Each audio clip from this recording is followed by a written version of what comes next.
Like classic side-scrolling shmups? And dying? A lot? Then you're in luck. I'm Kutski, and this is my review of R-Type Final 2. Get ready!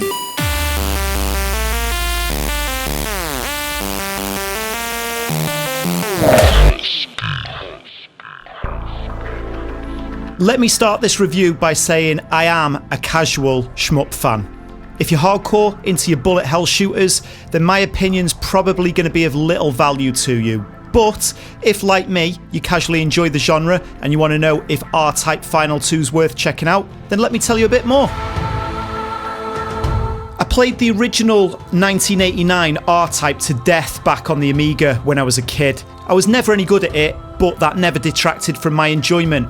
I haven't really paid too much attention to the sequels in the following decades, but R-Type Final 2's trailer was enough to entice me to jump back in. My first impression was it's hard. Really hard.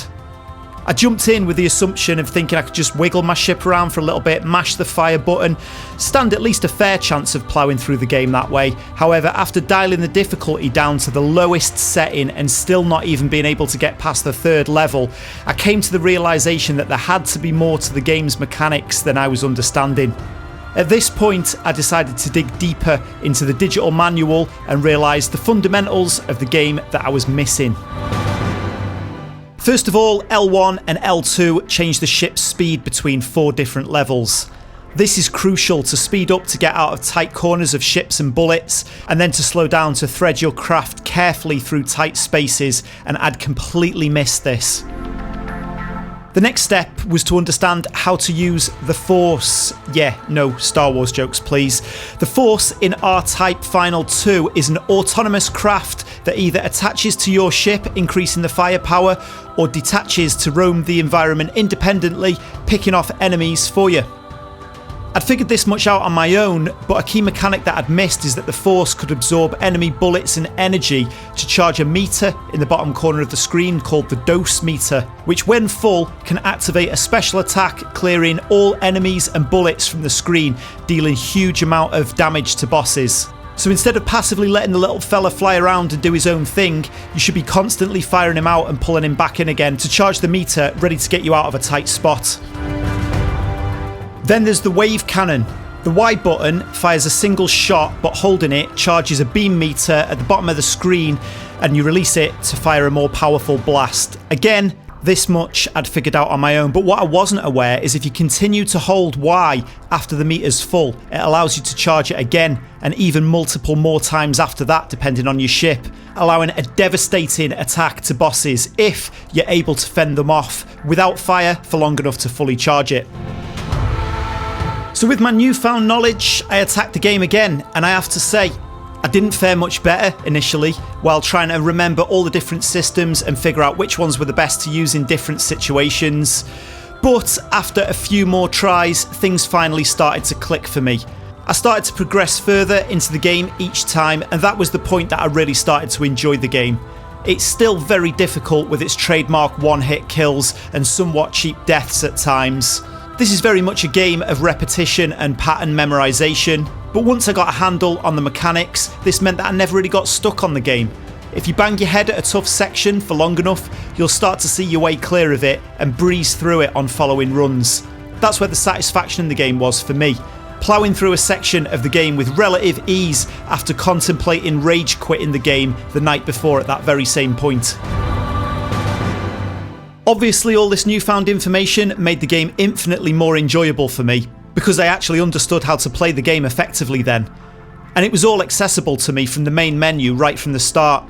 Maybe it says more about me, but when I'm excited and I get a new game, the last thing I'm going to do is sit and read the manual. I think this information could have been presented in an interactive tutorial on the first play, and it would have been a lot clearer to me from the start. I'm all for throwbacks to classic gaming trends, but reading a manual to fully understand a game before you start playing it, not something that I really want to make a return. The graphics speak for themselves. The game looks absolutely beautiful. I've mostly been playing in handheld mode, and sometimes things can get a little bit hectic to keep track of at times on the relatively small screen, but that was never an issue when I had the opportunity to play on the TV. The performance on the Switch was fine for me. I've seen some complaints out there about how the game runs on the Switch. Maybe I'm just not that sensitive to frame rates, and I haven't played any of the other versions of the games on different platforms to compare it to. The load times could be a little frustrating at times, especially when you're constantly dying and repeating a tough section. You just want to get straight back in the action for another attempt, and the time between death and retry did become mildly frustrating at times. Overall, the presentation of the game and the amount of unlockables is very impressive. There's a huge amount of ships to unlock, customise, and multiple virtual currencies to unlock decals for your craft, outfits, and emotes for your character during the cutscenes. So there's definitely enough content to keep you coming back. If you're a fan of the series, there's definitely enough content to justify the somewhat hefty £35.99 asking price at launch. But if you're more casual and you're just looking to dip in for a quick blast now and again, you might want to wait for a sale. Luckily, there is a free demo of the game on the Switch store, so give the demo a blast and you can see for yourself if you think it's worth jumping in straight away. If you're a fan of the shmup genre at all, R-Type Final 2 is definitely a game to be picking up at some point in the future. Hope you've enjoyed this video and found it somewhat helpful if, like me, you're not necessarily a purist of the genre, but you do enjoy dropping in from time to time for a quick blast. Please like the video and subscribe to the channel, and let me know in the comments what games you enjoy playing despite being really terrible at them, like me and shmups. Until next time, this is Kutski signing out. Keep the game alive.